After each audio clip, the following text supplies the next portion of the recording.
Dakilang Panginoon, Amang Yahuwah, na pinakamakapangyarihang kapusa-lahat. Narinig mo po ang pag-awit ng iyong mga anak, ang iyong mga lingkod. Yun po ay nagmula sa aming mga puso na nais po namin na makapiling ka parati sa aming buhay. Nagpapasalamat po kami sa iyo ng napakarami, Ama, sa lahat po ng iyong mga pagpapala, mga basbas at pag-iingat sa amin. Dumating po ang mga pagkakataon sa iyong mga lingkod na nabingit sa karamdaman, sa mga panganib at iba't ibang mga pagsubok. Subalit nang nakita mo po ang aming pagmamakaawa, ang aming pong paghingi ng saklolo, agad mo pong tinulungan ang iyong mga anak. Hindi mo ka po nagdalawang isip. Kami po ay agad-agad mong iningatan at pinasbasan at pinagpala. Naalala po namin lahat ang iyong mga kabutihan, Ama, sa amin. At kami po ay taos-pusong nagpapasalamat sa iyo. Humihingi rin po kami ng tawad sa lahat ng aming mga pagkukulang. Bagamat nais po naming laging matuwa ka sa amin, subalit dumarating po mga pagkakataon kami po ay nagkukulang. Kaya po kami po ay humihingi ng paumanhin, Ama, at naway maalis po ang iyong galit sa amin, tanggapin mo po kaming muli, at patawarin kami sa lahat ng aming mga pagkukulang. Sa pagkakataon pong ito, kami po ay muling nagtipon-tipon sa iba't ibang mga dako upang purihin, pasalamatan ka, sumamba sa iyo, at makinig po ng iyong mga paalaala. Pakibasbasa mo po ang iyong lingkod na gagamitin mo kasangkapan. Tulungan mo po, bigyan ng kapangyarihan, kailangan niya, at malayo po sa pagkakamali. At bawat isa po sa amin ay makinabang sa iyong mga mensahe. Pakitanggap mo po ang aming handog, pakitanggap mo po ang bawat isa sa amin, pagalingin mo po ang mga may karamdaman. Lahat ng ito po ang aming hinihiling sa tanging pangalan po ng aming dakilang tagapagligtas, ang Panginoong Yahushua. Amen.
Mga mahal na kapatid, ang paksa po natin ngayong umaga ay may kaugnayan sa dati natin pong ipinaksa.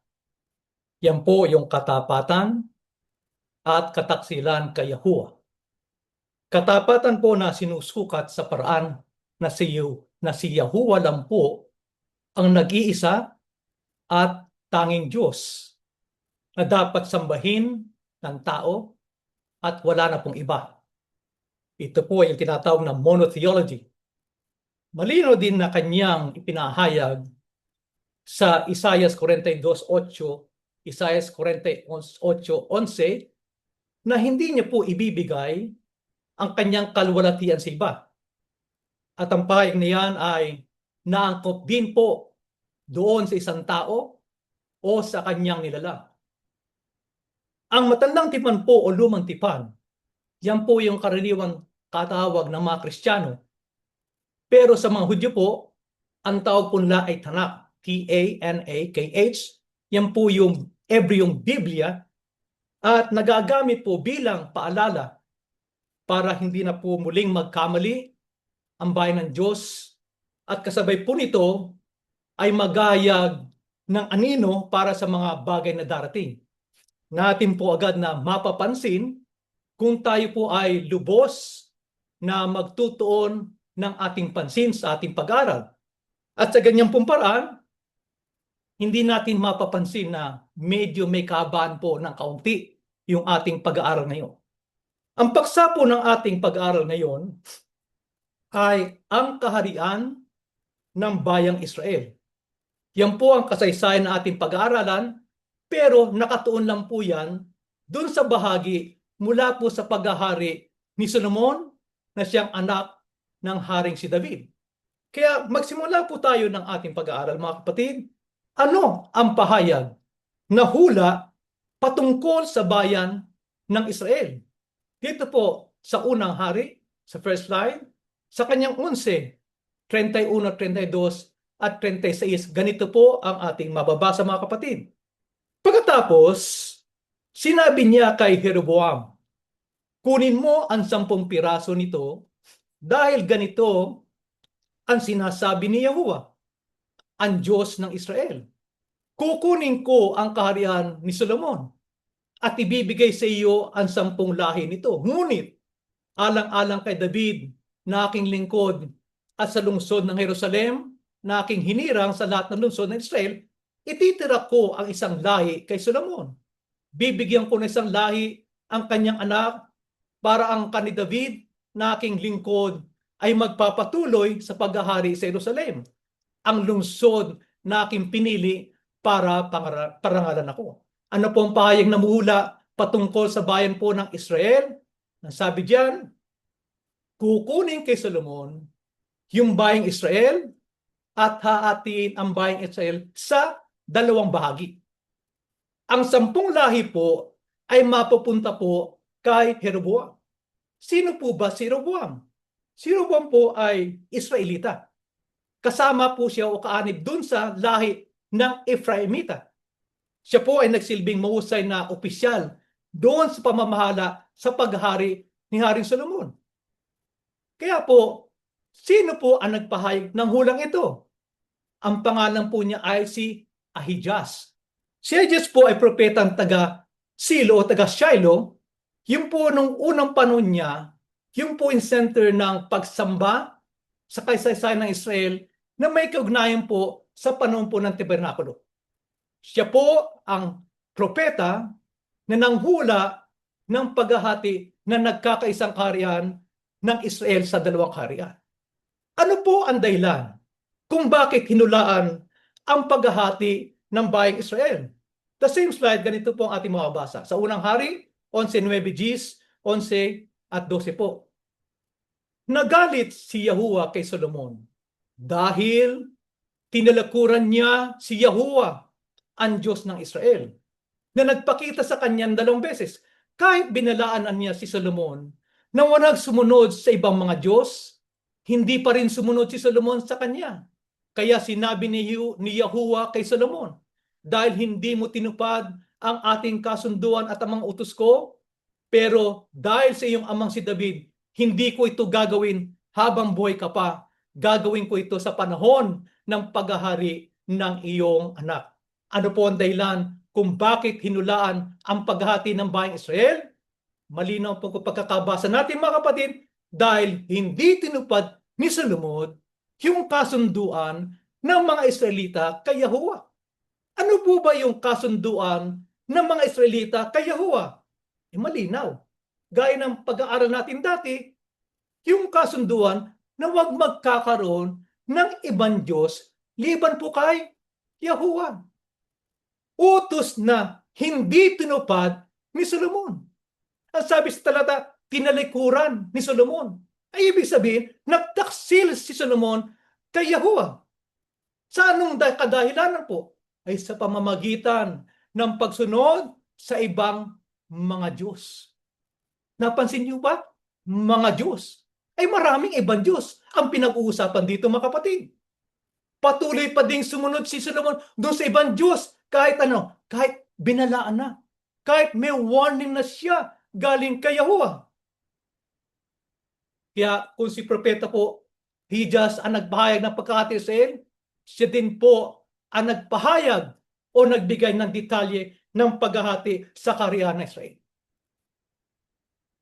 Andyan po ang 10 lahi po na ibinigay kay Jeroboam at ginawa siyang hari sa tribo, sa Ilaga, meaning Northern Kingdom.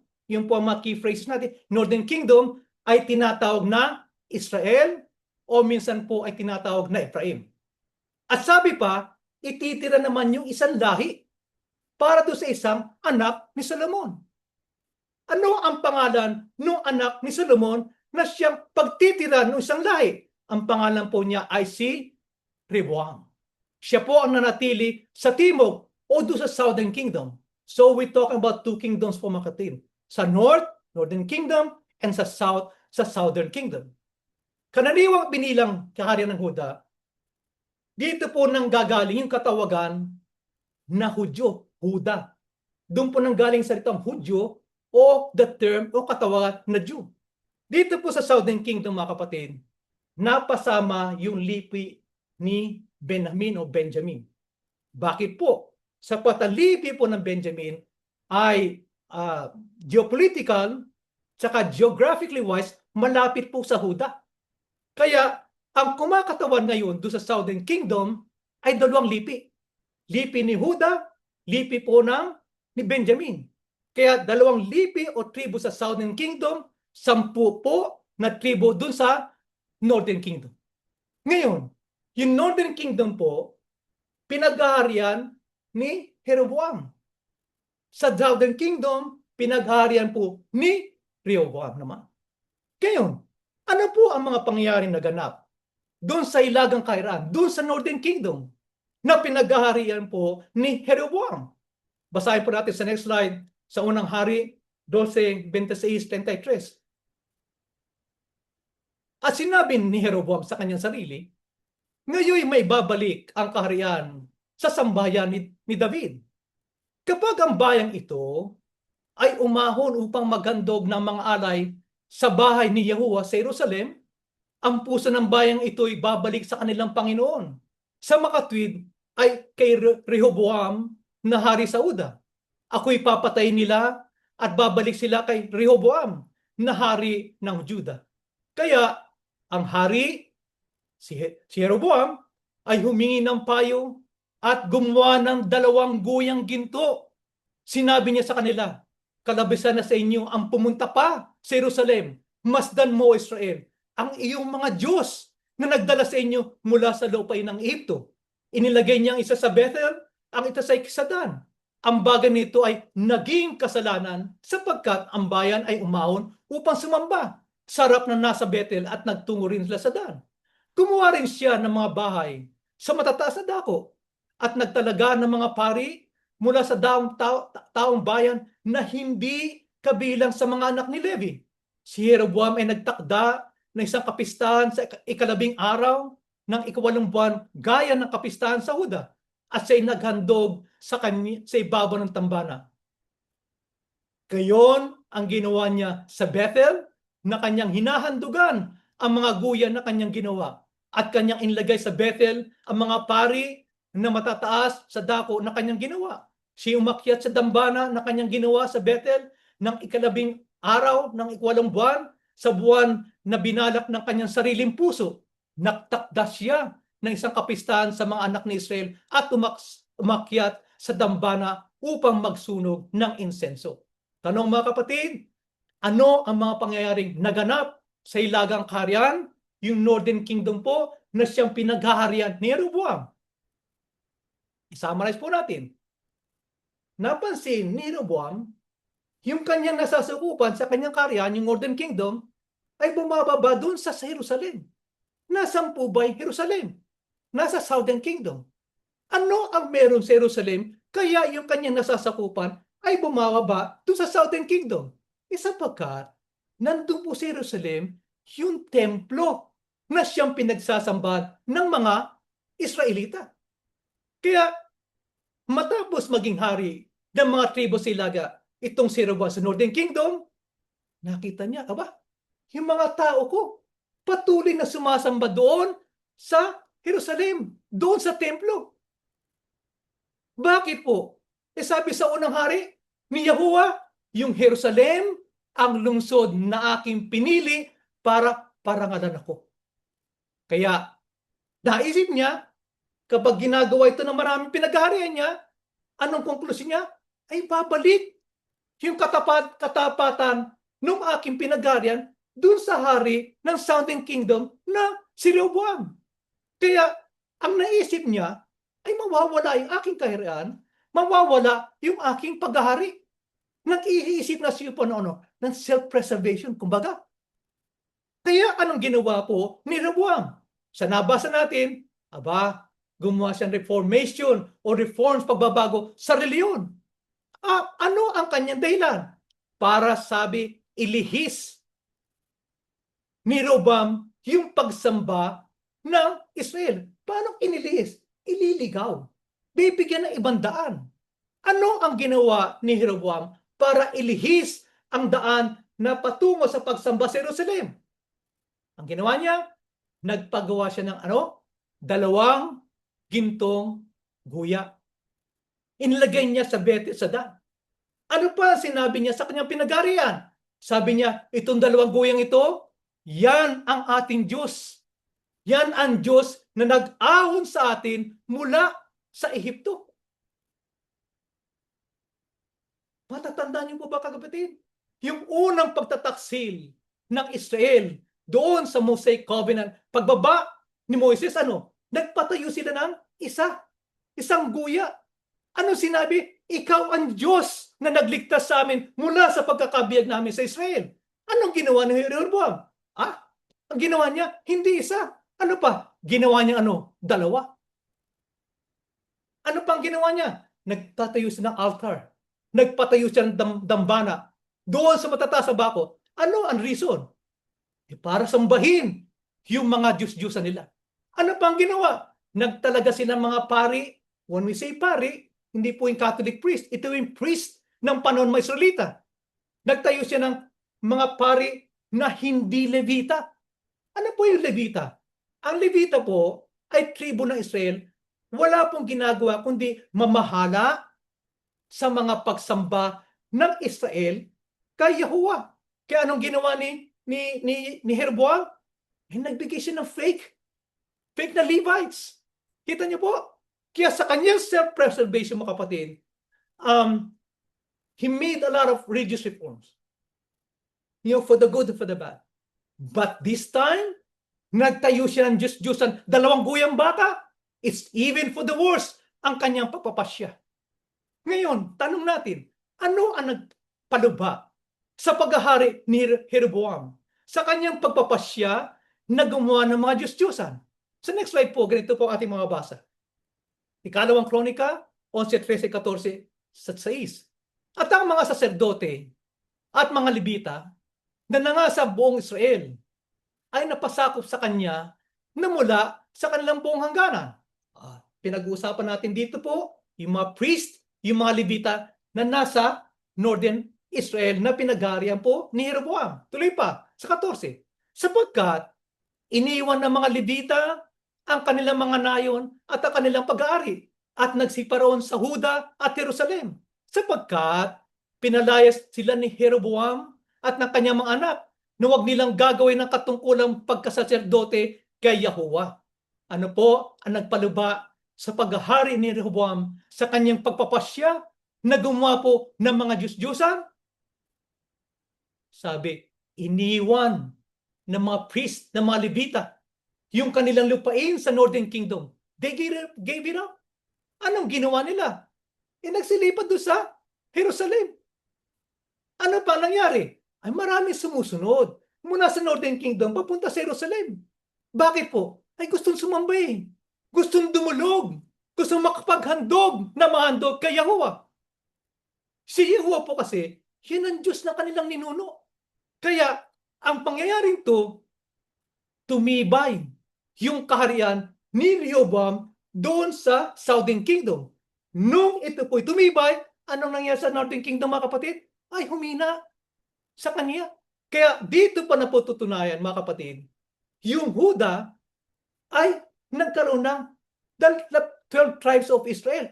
12 lahi po yan mga kapatid.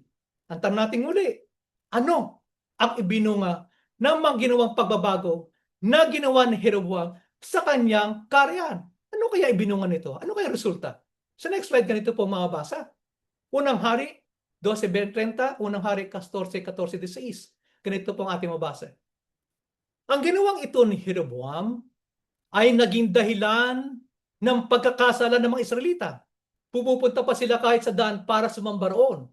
At sa panahon ito'y maglalagay si Yahuwah ng hari sa Israel na siyang gigiba sa sambayan Jeroboam.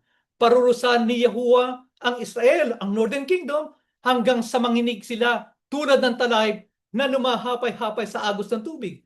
Aalisin niya sila sa magandang lupaing ito na ibinigay sa kanila niya sa kanilang mga ninuno at pangangalatin sila sa unahan ng ilog ng Euphrates dahil ginalit nila siya nang gumawa sila ng mga posting simbolo ng Diyos ang si Asera.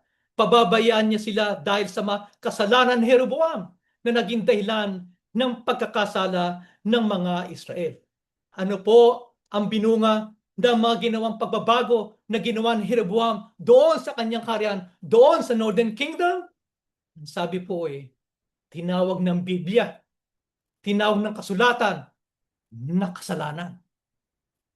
Ano ang kasalanan nagawa nila? Yung pagsamba sa Diyos-Diyosan. Ano ba nangyari? Abay, naging modelo.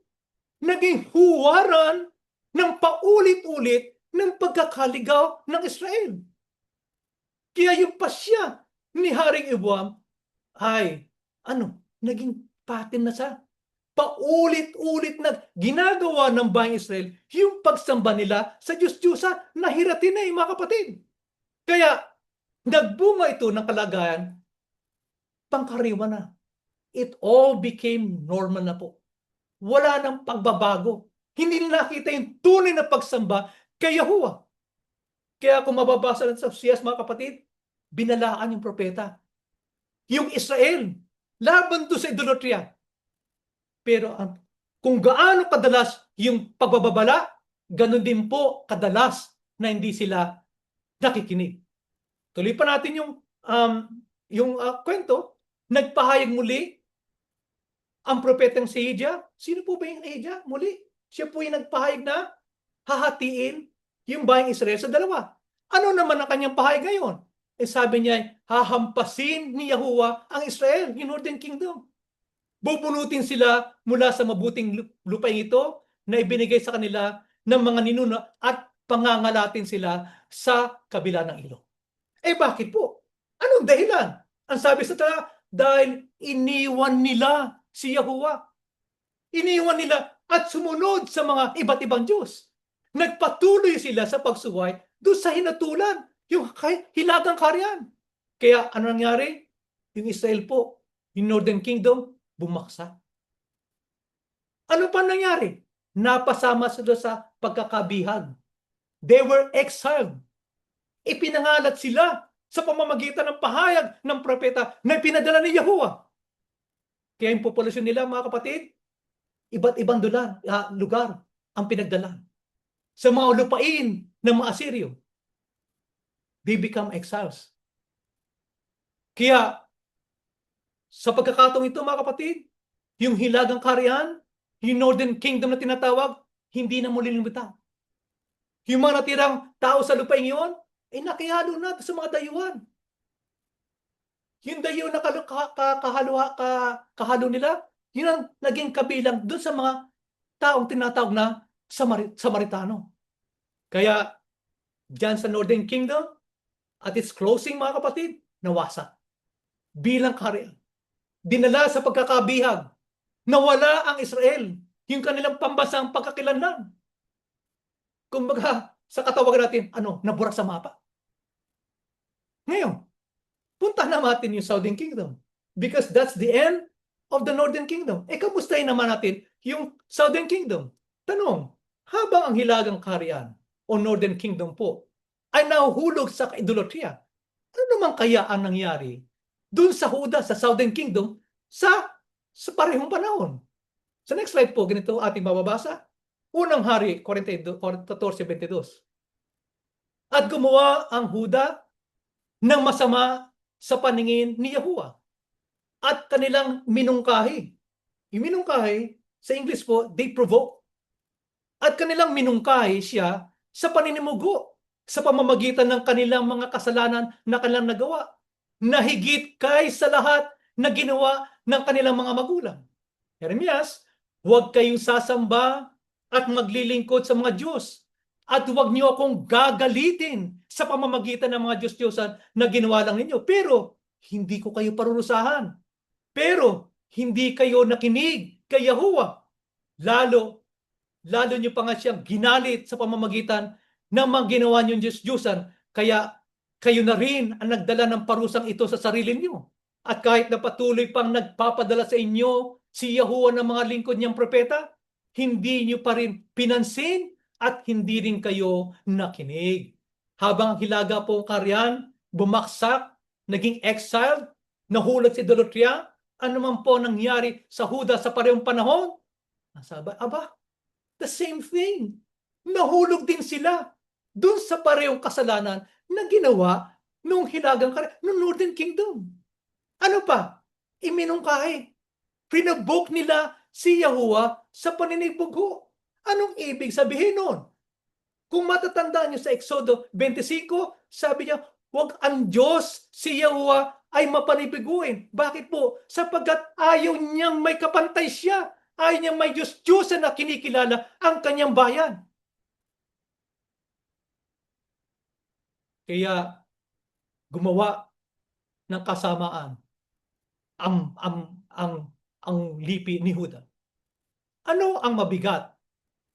Kaya ang mabigat na dahilan ng kasalanan ng Huda ay paulit-ulit din. It's the same thing sa Northern Kingdom. Paulit-ulit din ng kawalan ng katapatan sa tipan. Ulitin natin, ano po yung katapatan sa tipan? Iisa lang po ang Diyos na ating sasambahin. Iisa lang po ang Diyos na ating paglilingkuran. Ano pa? Pareho sa Northern Kingdom, hindi rin nakikinig. Nagpapadala si Yahuwah ng mga propeta. Kaya instead of na magsisi, makinig ay binabaliwala. Kaya naging walang kabuluhan. Mga kapatid, tandaan nyo, ang Huda, nandun ng Jerusalem. Ang Huda sa Southern Kingdom, nandun ng templo. Pero yung dalawang yun, walang kabuluhan. Kahit nasa Huda, yung templo at mga propeta. So, it doesn't make a difference kung may templo sila. Ano pang ginawa ng Huda? Nakilihok din sila. They participated doon sa mga gawain may kaugnayan sa idolatry. Ang konklusyon, hindi sila natuto doon sa nangyari, doon sa hilagang kaharian. They have not learned their lesson. Ngayon, ang tanong natin, ano ang naging pasyang hatol ni Yahuwah sa Huda? Tuloy po natin sa next slide. Jeremias 25:8-9. Ganito po ang ating mababasa. Kaya ito ang sinasabi ni Yahuwah na makapangyarihan.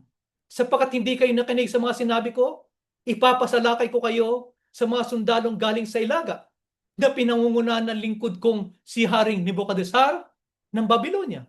Lulusubin niya ang lupain ito at ang mga mamamayan nito, pati ang lahat ng bansa sa palibot mo. Lilipulin ko kayo ng lubusan at masisindak ang mga tao sa sinapit nyo at kukutsain kayo ng iba dahil mananatili kayong giba habang panahon. We need to take note of the last sentence, dahil mananatili kayong giba habang panahon. Ano po ang naging pasyang hatol ni Yehowa sa Huda? Sabi niya, ay paulit-ulit na pinuprosiya ni Jeremias na darating ang alin po? Yung Babylonia. Anong gagawin ng mga taga-Babylonia? Ay sasakupin din ang Huda. Magkakaroon sila ng pagkakabiyag sa taktang panahon. Sabi ng Biblia. Binanggit pa si Nebuchadnezzar, yung hari ng Babylonia. Ang sabi, yan ang mananakop sa inyo. Yan ang sasakop sa lipi ng Huda. Magiging bihag din po ang Huda sa Babylonia. Tulad din ng pagkakabihag ng Israel, ng Northern Kingdom sa Assyria. Ang tanong, ano ang pagkakaiba nung pagkakabihag ng Israel, yung Northern Kingdom, doon sa pagkakabihag ng Huda ng Southern Kingdom? Meron po mang pagkakaiba? Tuloy natin ang basa, Jeremias 25:11, Jeremias 29:10.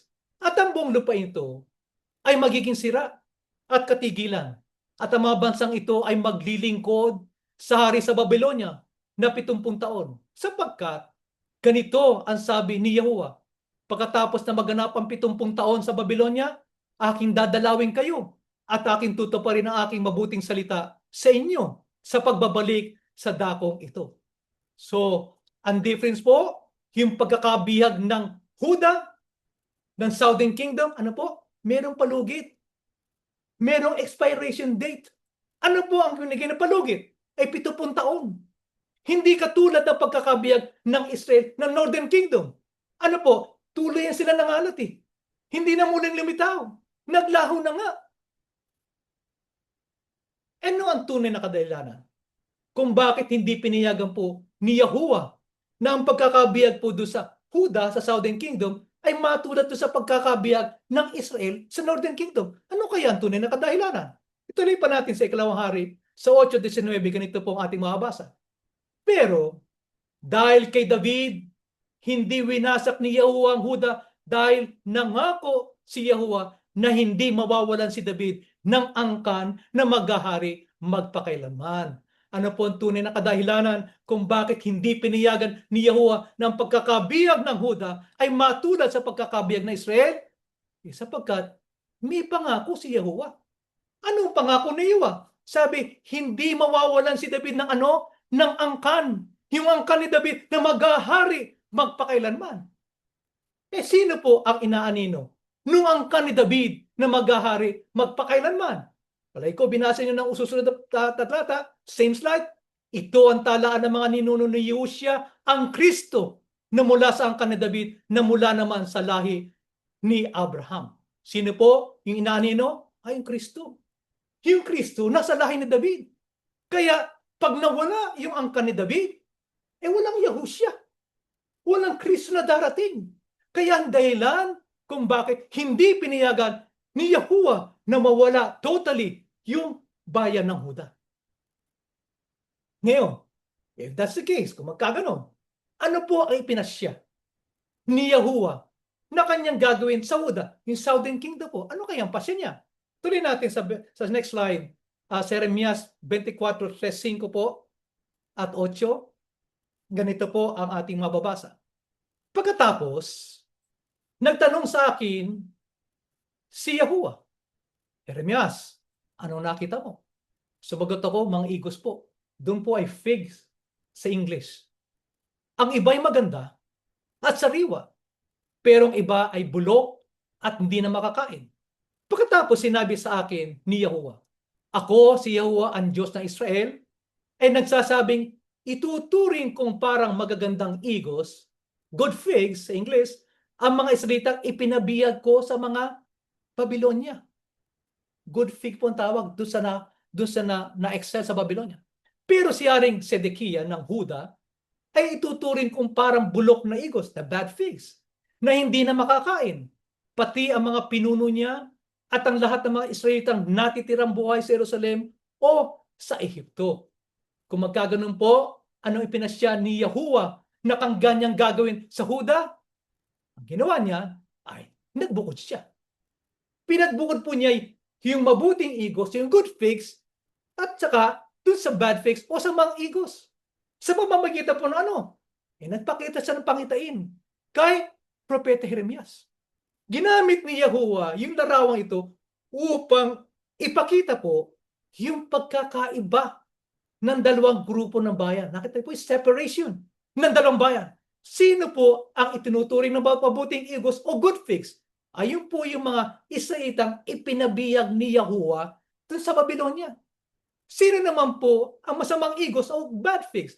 Ayun naman po yung matitira. Yung hindi na exile. Kasama kanila yung Haring Sedekia, pati na yung mga pinuno, pati na lahat ng mga namumuno. Kaya sa pamagitan po ng paghahambing sa mabuti at sa masamang igos, ipinakikita po ni Yahuwah, mga kapatid. Pansinin natin, ipinapakita po ni Yahuwah yung kanyang pagbubukod, yung kanyang pagpili doon sa kanyang bayan na tatawagin kanya. Sino yung kanyang pinili at pinagpala? Aba, yung dinilang bihag sa Babylonia. Ipinabihag ni Yahuwah sa Babylonia yung mga pinili, yung mga tapat sa kanya. Samantalang natira sa Jerusalem, i-rejected. Yun ang hinatulan ni Yahuwah. Yun yung mga pinagpilian. Kung yung exile pinili, yung natira ano po, pinagpilian. Kaya yung mga taong dinala po sa pagkakabihag, kita nyo, sa panahon ng tao, pag na-exile ka ba'y, nasa ilalim ng hatol ng Diyos. Ang normal thinking ng mga tao, hindi na unawaan nila, pag exile ka, ay may sumpa ka. Tanda sa iyo ng pagtabi sa Diyos. Pero alam nyo, kung mababasa natin doon sa Isaiah 55:8, sabi niya, iba. Iba ang pag-iisip ni Yahuwah doon sa pag-iisip ng tao. Iba po. Kaya ang tila pinapakasamang kapalaran, yung pagkakabiyag, ang totoo pang totoo mga kapatid, pabor eh. Favor sa kanya. Bakit? Hinaharap nila pananambalik. Mababalik sila eh. Pero yung pinagpilian, ano mga kapatid? Hindi sila maliligtas. Hindi sila mananatili. Mananatili silang tinatanggihan. They remain rejected by Yahuwah. Anong kabutihan po ang mapasama sa pagkakabiyag, mga kapatid? Sa ating pag-aaral, sa kanilang pagkakaalis, hindi sila mapapasama doon sa darating na pagkawasak, doon sa mga natira sa Huda, doon sa mga naiwan. Hindi sila mapapasama doon sa masamang kapalaran na dararasin ng mga naiwan, ng mga pinagpilian sa Jerusalem. Ano ang kapalaran o masamang kapalaran na darating doon sa pinagpilian, yung naiwan sa Jerusalem? Ang sabi sila sa hula, haharap sila sa tabak. Haharap sila sa gutom. Hanggang sila malipol. Kaya sinabi ko kanina, bakit mga kapatid, ang sabi, hindi sila manatili giba habang panahon. Total annihilation to, mga kapatid. Total destruction. Ano pang isang kabutihan? Ang mapasama po sa pagkakabihag. This is the positive side. May tiyak na pangako ng pagbabalik pagkatapos ng 70 years. Pabalikan sila ng Yahuwah eh. Bakit? Ito pa rin niya yung kanyang pangako. Ano pa? Bibigyan sila ng pag-asa para sa kanilang kinabukasan. Sino-sino po ang mga halimbawa na napasama doon sa exile, sa pagkakabiyag sa Babylonia, na nagpakita ng tunay na katapatan kay Yahuwah? Sa next slide po, ganito po ang ating mababasa sa Daniel 3:13-18. Basahin po natin, mga kapatid. Nang marinig iyon ng hari, nagalit siya ng husto.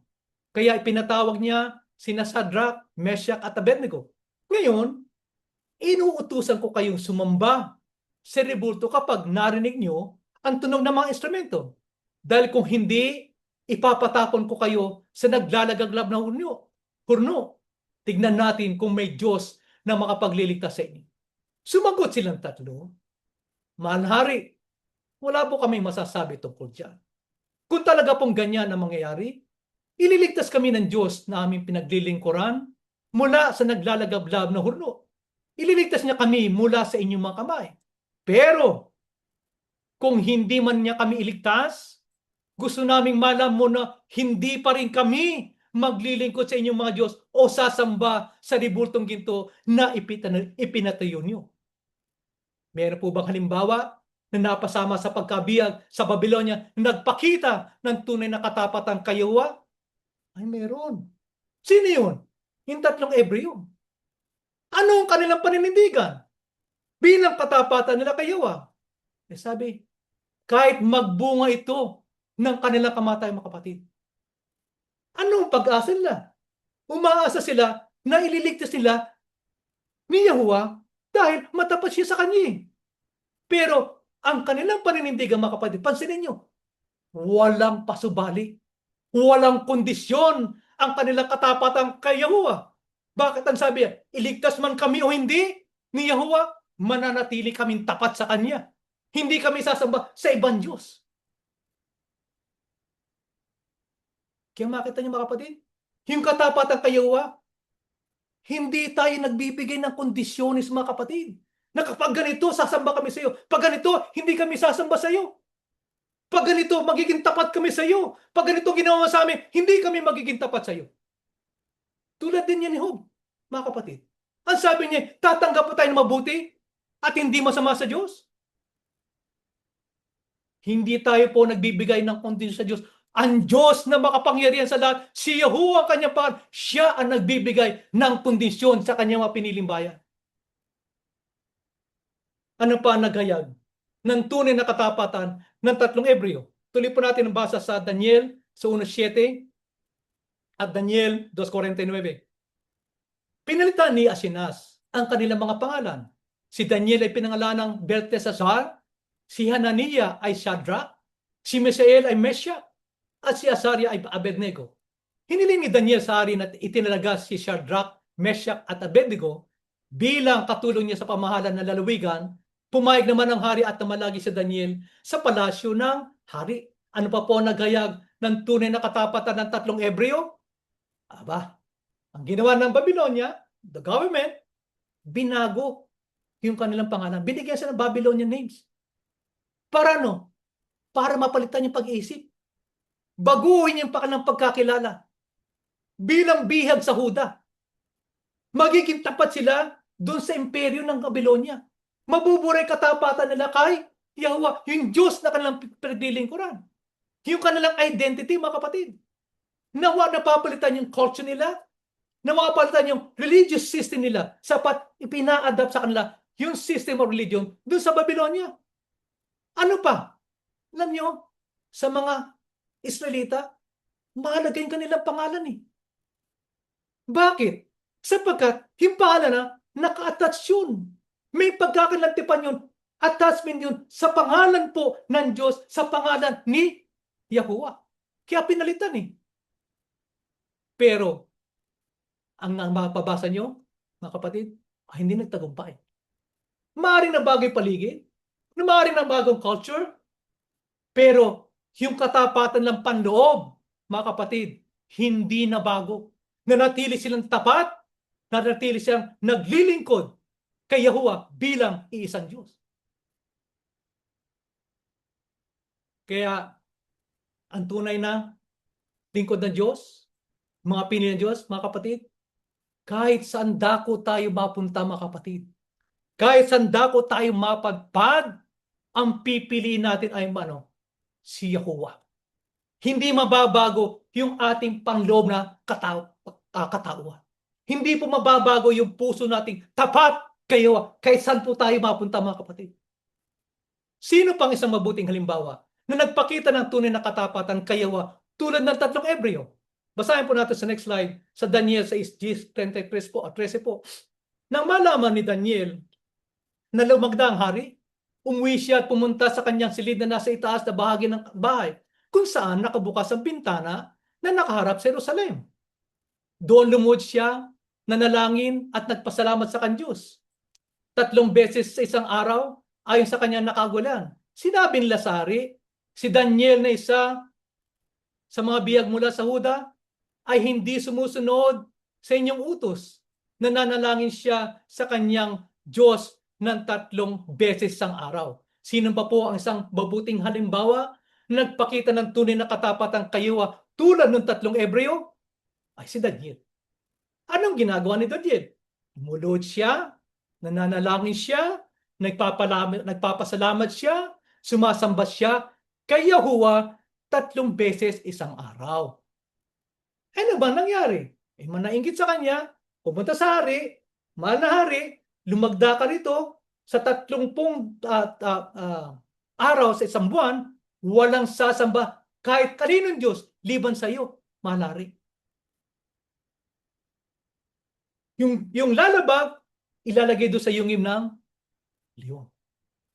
Ngayon, kahit may banta sa kanyang buhay, nanatili, tapat, nagpatuloy ng kanyang pagsamba si Daniel kay Yahuwah. Kaya anong ginawa ni Yahuwah? Nung itinapon si Daniel doon sa yungib ng mga leon, nagpadala si Yahuwah ng anghel para itikom ang bibig ng mga leon. Iniligtas ni Yahuwah ang buhay ni Daniel. Ngayon mga kapatid, sa previous slide, brother, ano ang ating mapapansin mga kapatid? Pag nananalangin siya, pag nagpapasalamat, sumasamba siya si Daniel, doon kay Yahuwah na ginagawa niya 3 beses ang araw. Ano po ang ating mapapansin?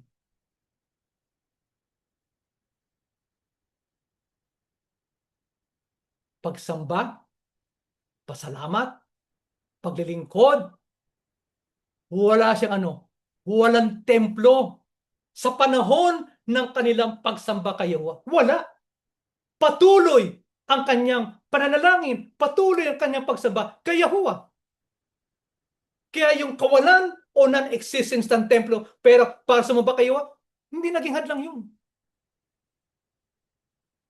Tanong, ano lang po ang inaanin nito mga kapatid? Ano ang inaanino ng binasa natin mga kapatid? Sa next line, sa 1:4-21-24, ganito po ang ating mababasa. Next slide. Sinabi ni Yahushua sa kanya, maniwala ka sa akin. Darating ang panahon na hindi na kayo sasamba sama sa bundok na ito o sa Jerusalem. Tandaan mo, darating ang panahon at narito na nga na ang mga tunay sumasamba ay sasamba sa espiritu at katotohanan.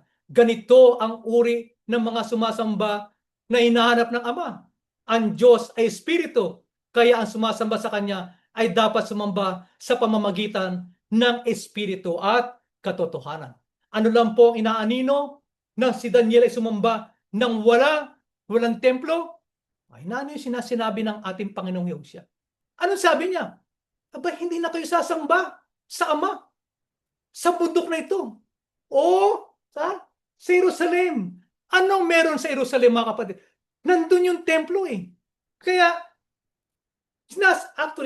effectively sinasabi niya, hindi na kayo sasamba sa templo. Kaya sa panahon ni Yahushua, hindi na kailangan templo. Para lang makasamba kay Yahuwah.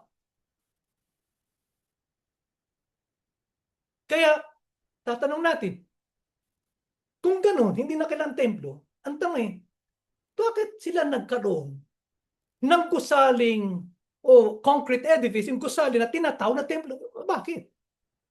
Natatandaan yung panahon mga kapatid? Nung nandun pa tayo, ang sabi, pagpunta kayo sa ibang dako, hanapin nyo agad ang kapilya o bahay-sambahan. Kita nyo? Sa panahon ni Yahushua, hindi na kailangan yan. Hindi na. Kaya doon sa same slide, sa same verse, ang sabi niya ni Yahushua, darating ang panahon Anong kasunod? At narito na nga. Ang ibig sabihin, darating panahon. Pero effectivity date is today. Ngayon, mula ngayon na sinabi ni Yahweh doon sa Matritana, hindi na kailangan ng templo. Kung hindi na kailangan ng templo sa pagsamba kay Yahweh, ano na ang hinahanap ni Yahweh sa pagsamba sa Kanya? Hinahanap niya yung uri ng pagsambang inuukol sa Kanya. Hinahanap na niya yung kalidad, yung quality ng pagsamba sa Kanya. Anong uri pagsamba ang hinahanap niya? Yung pagsamba sa Espiritu at katotohanan. Pagsamba sa Espiritu, pangalang Yahuwah. Yung pagsamba sa katotohanan, yung pagsunod sa kalooban ni Yahuwah. Gusto kong pansinin niyo mga kapatid. Ang sabi, sasamba kayo sa Espiritu at katotohanan. Hindi sinabing sasamba kayo sa Espiritu or katotohanan. Anong ibig sabihin? You cannot do one without the other. Ang pagsamba sa pangalan ng Yahuwah at ang pagsunod sa kanyang utos, magkasama yun. Hindi pwedeng paghiwalayin, mga kapatid. Kaya kung sino man po ang hindi makatanggap ng pangalan ng Diyos ay Yahuwah, ang kanilang pagsamba ay hindi pagsambang hinahanap ni Yahuwah. Hindi po. Ang hindi sumasamba sa pangalan ni Yahuwah, hindi tunay na hindi sila tunay na mananamba na siyang hinahanap ni Yahuwah. Hindi po. Ngayon, ano ang pangangatwiran ng mga naiwan sa Jerusalem?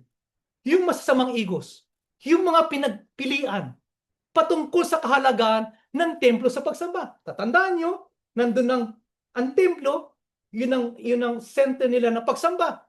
Ano yung pangangatwiran nila? Basahin po natin sa next slide. Jeremias 7:9-4, ganito pong ating mababasa. Kayo ba'y magnanakaw? Papatay, mangangalunya, at susumpa ng kasinungalingan, at magsusunog ng insenso kay Baal, at magsisisunod sa ibang Diyos na hindi nyo nakikilala. At pagkatapos nito ay magsisiparito at magsisitayo sa harapan ko sa bahay na ito na tinatawag sa aking pangalan na magsasabi, kami ligtas, upang magpatuloy lamang sa paggawa ng lahat ng mga karumal-dumal ito. Huwag kayong magtiwala sa papandayang mga salita na sinasabi, ito ang templo ni Yahuwah, ang templo ni Yahuwah, ang templo ni Yahuwah. Ano po yung pangangatwiran ng mga naiwan sa Huda bilang masamang igos o bad figs o mga pinagpilian doon sa kahalagaan ng templo sa pagsamba? Sabi niya, ang konklusyon nila, tiwali sila, complacent sila, corrupt, feeling self-assured, mga pinagpilian, ano inisip nila? Sila pa rin ay ligtas. Sila pa din ang lehitimong lingkod pa rin ni Yahuwah. Anong ginagawa nila? Ginagawa nilang garantiya. Yung pagiging tunay nila. Anong garanti nila? May templo daw sila eh. May gusaling sambahan din sila. Ipinagmamalaki nila sa kanila ang templo. Pero alam nyo, sa kanilang maraming kasalanan na ginagawa, nagtatago sila doon sa kanilang templo. Doon sa kanilang gusaling sambahan, nagiging tabing, naging curtain para may tago ang kanilang kasalanan kay Yahuwah. Pero minsan ni Jeremias, hindi templo. Hindi templo patunay o katunayan ng katapatan. Ano ang katunayan ng katapatan kay Yahuwah? Susunod ka, magsisisi ka sa mga ginawa mo at nilabag mo ang utos at kalooban ni Yahuwah.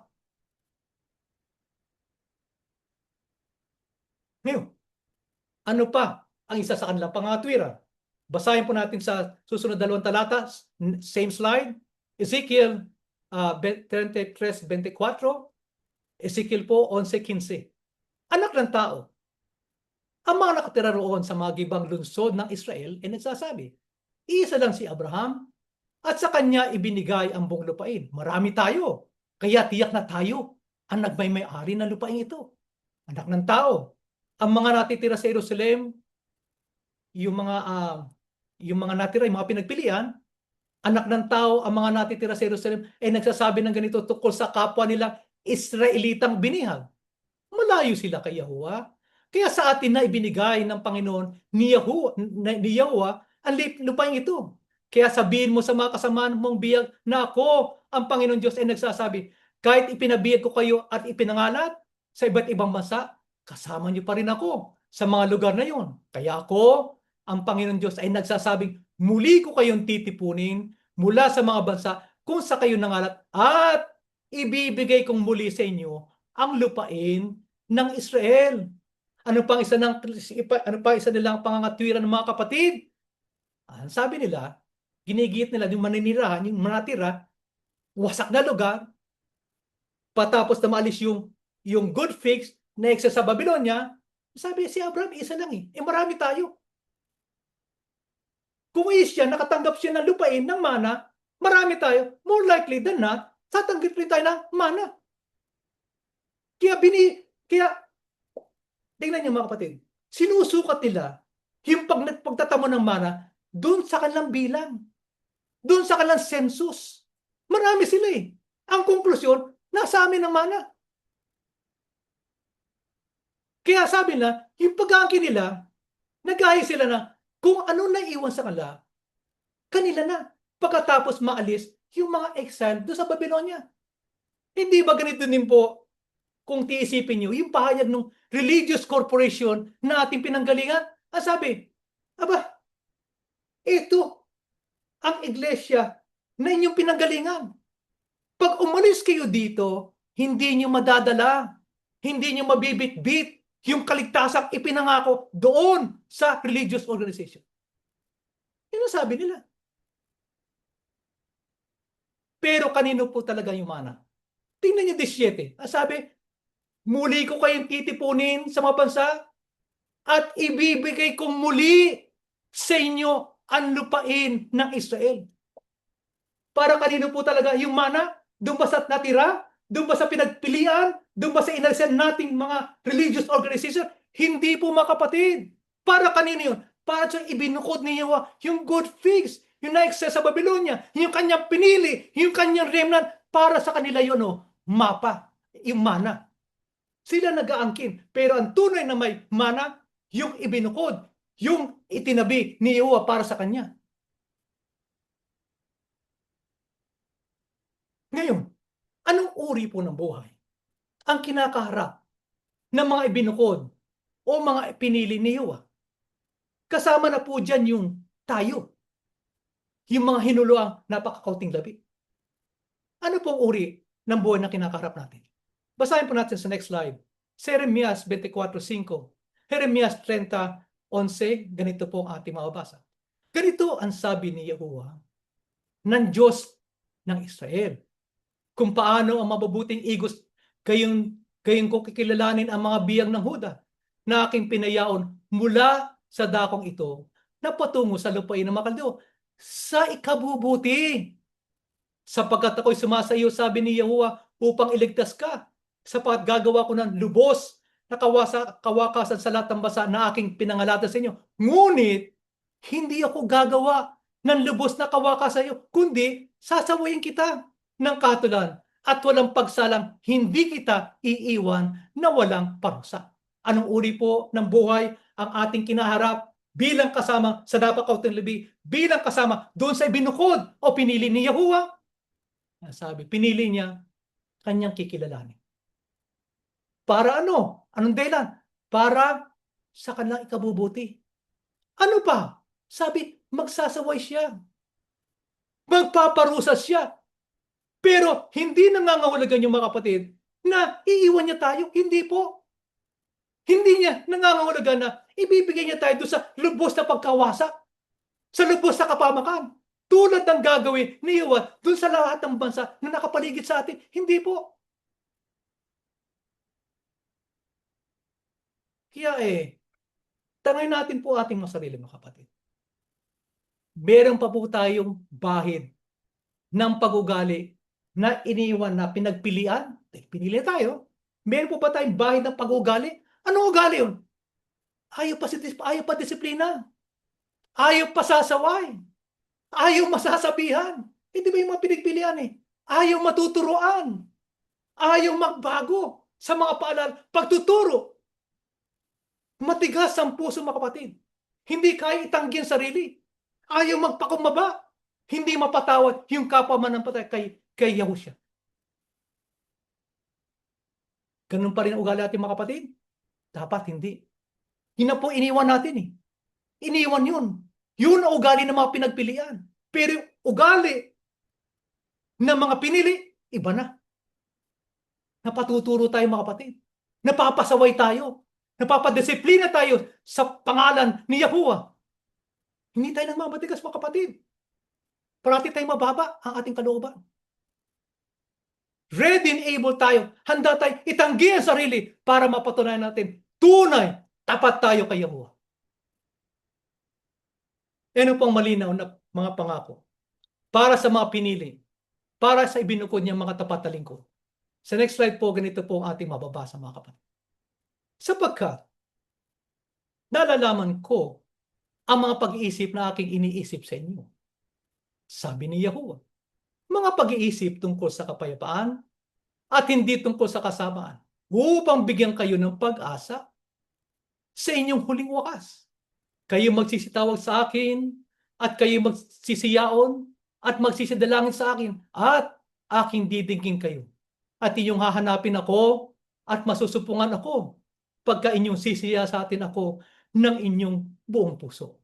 Ano po ang malinaw ng mga pangako para sa mga pinili, para sa may binukod niyang mga tapat na lingkod, mga kapatid?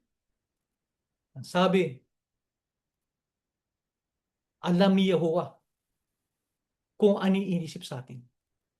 Yung pag-iisip, yung plano ni Yahuwah para sa ating kapayapaan, sa ating kapapayapa. Alam niyo, mga kapatid, itong sitas na to, maraming sumisitas. Bakit? Maganda sa pakinig eh. Nagbibigay pag-asa. Pero sa totoo, mga kapatid, tingnan nyo, itong pangako nito ay parang po dun sa kanyang pinili. Outside of those, hindi aplikable sa kanila yung pangako ni Yahuwah. Kaya yung pag-iisip po ni Aplan niyo, yung mga bagay na hindi po makasasama sa atin. Kaya minsan maisip, bakit nangyari sa akin to? Akala natin, masama na nangyari, pero ginagawa lang pala ni Yahuwah, nilulog lang pa niya, pero sa ikabubuti natin. Ano bang sabi? Nais ni Yahuwah na bigyan tayo ng ating kailangang pag-asa. Tanong sino sa atin, mga kapatid, sa ating Panginoon, ang hindi nangangailangan ng pag-asa na galing kay Yahuwah? Sino? Lahat tayo, mga kapatid. Kailangan natin. Ang sabi, pag-asa hanggang sa ating wakas. Maaaring pag-asa katapusan ng ating hiram na buhay. Maaaring pag-asa, pag-asa na tatagal hanggang sumapit tayo doon sa araw ng ating rapture. Either way, taglay natin yung pag-asa na ipinangako ni Yahuwah. Ano pa sabi? Magbibigay siya ng kapayapaan. Magbibigay siya sa atin ng pag-asa. Pag-asa, kapayapaan sa hinaharap, sa ating kinabukasan. Sa kaguluhan ng mundo, mga kapatid, tumingin kayo. Basahin nyo. Tingnan yung nangyayari. Magulo, hindi po ba? Yan ay bibigay ni Yahuwah para sa kanyang mga pinili. Pag-asa para sa hinaharap. Pag-asa para sa ating kinabukasan. Ano pang iniisip ni Yahuwah? Patungkol po sa atin. Ano pa? Sabi niya, diringgin. Diringgin, mga kapatid, hindi lang basta pakikinggan. Pag sinabing diringgin, sasagutin ni Yahuwah yung pagtawag at pagdalangin natin sa Kanya. Ano pa? Sabi niya, masusumpungan siya kung hahanapin natin siya ng buong puso. Tanong, mga kapatid, sa araw-araw natin pamumuhay, hinahanap ba natin si Yahuwah? Nananalangin ba tayo sa Kanya? Nakikipag-unay ba tayo sa Kanya kung anong buhay natin sa araw-araw? Sabi niya, hanapin mo ako, masumpungan mo. Pero sabi niya, paghanap mo sa akin, anong kailangan, mga kapatid? Paghanap ng buong puso. Ngayon, bago tayo mga kapatid, basahin natin. Ano ang narapat na pag-iisip? Let's say mindset. Yung saloobin natin lahat, mga kapatid. Basahin natin yung Lamentation, isinalin po sa Tagalog. Sabi, diyan, mabuti sa tao na pasanin niya ang pamato ng makadiyos na disiplina sa kanyang kabataan. Maupo siya na mag-isa, na may pag-asa at manahimik, sapagkat inilagay ito ng Diyos sa kanya para sa kanyang ikabubuti. Sapagkat hindi magtatakwil magpakailanman si Yahuwah. Sapagkat kung siya'y nagdudulot ng kalumpayan, magkakaroon siya ng habag ayon sa kasaganaan ng kanyang masaganang tapat na pag-ibig at mahabaging awa. Sapagkat hindi siya kusang nananakit at hindi mula sa kanyang puso ang pagpapahirap ni ang pagdadalamhati sa mga anak ng tao. Ano po ang narapat nating mindset o pag-iisip? Ating saloobin, mga kapatid? Kaya na ating nabasa, sabi, makabubuti na tayo po'y matutunan natin. Magsanay na tayo. Saan? Sa pagpapasakop, sa pagtutuwid ni Yahuwah. Ang sabi diyan, habang bata pa. Ibig sabihin, habang may panahon pa. Matuto tayo ng pagpapasakop, ng pagtutuwid ni Yahuwah. Bakit sinabi magsanay? Alam niyo, mga kapatid, sabi diyan, kung minsan, may kabigatan yung pagtutuwid ni Yahuwah. Minsan na may kasamang mabibigat na pagsubok. Parang, it feels like so restrictive. Bakit? Hinuhubog tayo, mga kapatid eh. Hinuhubog yung ating pag-uugali. Hinuhubog tayo doon sa matuwid na pagpapakumaba. Kaya sabi ng Biblia, pamatok. Ano ba yung pamatok? Yung lalagay doon sa shoulder ng cow? Diba? Yung baka? Yung pamatok. Gumagabay yun. Pumipigil yun. Itinutuwid. Ginagabay. Doon tayo saan pupunta. Para hindi tayo mapunta sa matuwid na hantungan ay kamatayan. Hindi po. Kaya may pamatok eh. Kaya sabi, pasanin ang ating pamatok. Pagpasakop tayo kayo. Tanggapin po natin yung kanyang pagtutuwid. Hindi yung tinutuwid tayo, nilalabanan pa natin yung ginagawang pagtutuwid. Hindi po. Kaya, kung sino man ang dumaraan sa pagsubok para sa ating kabuti, ulayan natin, sabi ng Biblia, may katahimikan. May pag-asa eh. May pag-asa tayo kahit nagdaraan tayo sa ganitong pagsubok, mga kapatid. Tingnan niyo, mga kapatid. Ayaw ni Yahuwah na magpadala siya ng mga bagay na magdudulot na ng kanumpayan sa kanyang tapat na lingkod. Ayaw niya yun eh. Tapat siya eh. Bakit? Magpapadala siya ng kanumpayan. Ayaw niya yun eh. Ayaw ni Yahuwah na makita ang kanyang tapat niya malingkod, dumaraan sa kahirapan, dumaraan sa pagdalamati. Ayaw ni Yahuwah yun. Ayaw ni Yahuwah na tayo po'y nasasaktan. Ayaw niya yun. Maaaring magdulot siya ng kalambayan, papadala siya. Pero, ilang panahon lamang yan, mga kapatid. May hangganan yun. May katapasan yun. Yung pinagdaraanan ng kanyang mga pinili at mga tapat na lingkod. Alam nyo, alam ni Yahuwah, alam niya, makapangyarihan siya, alam niya yung ating pinagdaraanan. Pero yung pinagdaraanan, alam niya, makabubuti sa atin yung mga kapatid. Ano lang ang magpapangako niya sa atin kapag dumaranas po tayo ng ganitong bagay? Ang sabi niya, kung siya nagdudulot na kanumpayan, tatapatan niya. Tatapatan niya ng kanyang habag. Tatapan niya ng kahabag ayon sa kanyang kasaganaan. At ang kanyang kasaganaan, yung tapat. Yung tapat na pag-ibig at mahabaging awa ni Yahuwah. Naway basbasan po tayo at kaawaan tayo ni Yahuwah na ating Aba. Tumayo po tayo, mga kapatid, at tayo po'y mananalangin.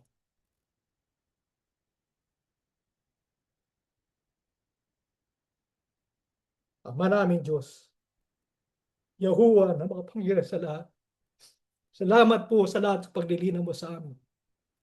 Muli mo pinatunayan sa amin ang kapangyarihan. Muli mo pinakita sa amin ang habag at awa mo. Napasama kami sa pinili mo sa uling araw na pinangakuan mo ng habag at awa. Ama namin, salamat po. Kahit marami kaming dungis sa kapintasan, pinagkalooban mo kami ng ganitong biyaya. Nilinaw mo sa amin ang mga pangako mo Pangako mong tatagal sa buong panahon ng aming buhay. Ikaw ang aming magiging Diyos.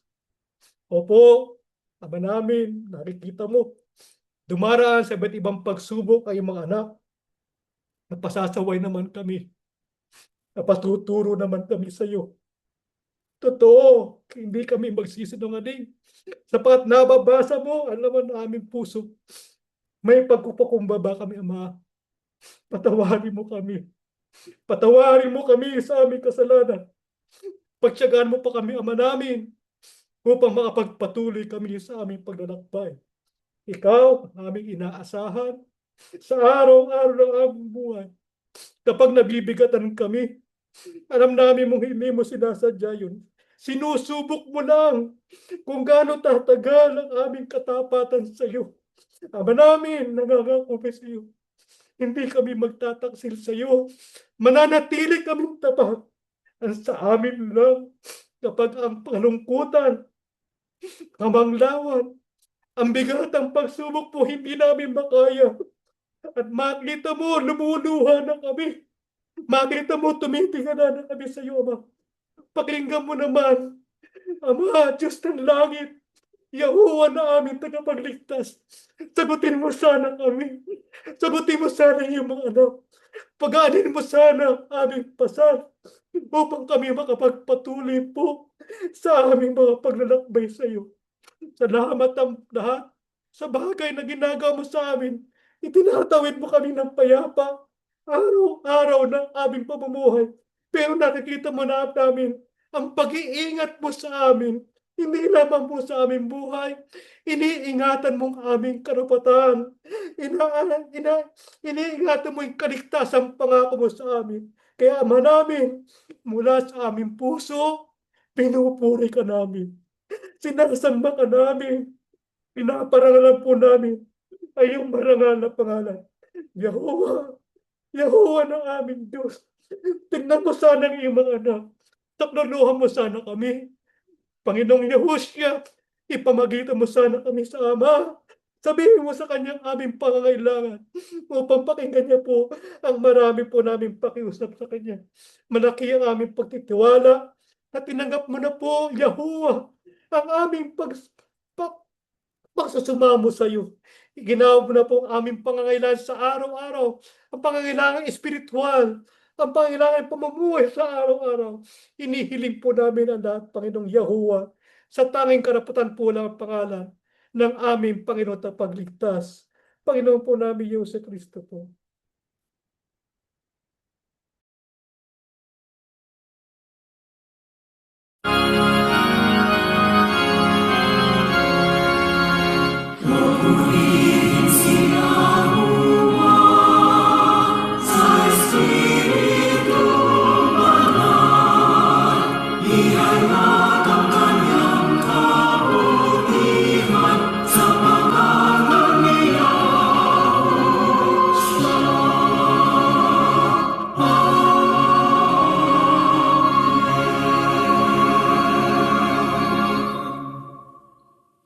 Ang biyayang pagligtas ng ating Panginoong Yahushua Kristo, ang pag-ibig ng Diyos na si Yahuwah, at ang pakikipagkaisa ng Banal na Espiritu, sumati nawang lahat mula ngayon at magpakailanman. Amen.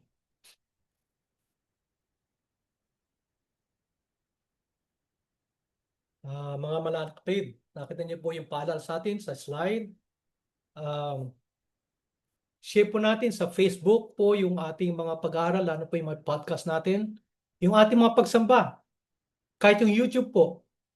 Alam niyo how it goes, yung algorithm po, once you share one, it goes to a lot of people po. Kaya ganitong paraan, maisishare po natin ang ating pananampalataya. Nasa kanila yung kung sila makikinig, hindi natin po papel na yun. Sa atin lang po, ipalaganap po natin, ishare po natin ang ating pananampalataya. At patuloy po tayong manalangin, panalangin natin sa Ama, kay Yahuwah, yung mga pangyayari sa mundo. Alam natin wala tayong control, mga kapatid. Siya walang po nakakaalam. Pero, this is what we have. Kung man nangyari po ngayon, patungo na po tayo doon sa 7-year tribulation. It could be years, we don't know. Pero tatandaan niyo po, bago mangyari yung 7 years tribulation, ano po mangyari? Yung po yung day of rapture. Yan po ang ating may papaya ngayong umaga. Yan po yung papaglilingkod po namin sa inyo. Have a great long weekend po, Makuting. Thank you po.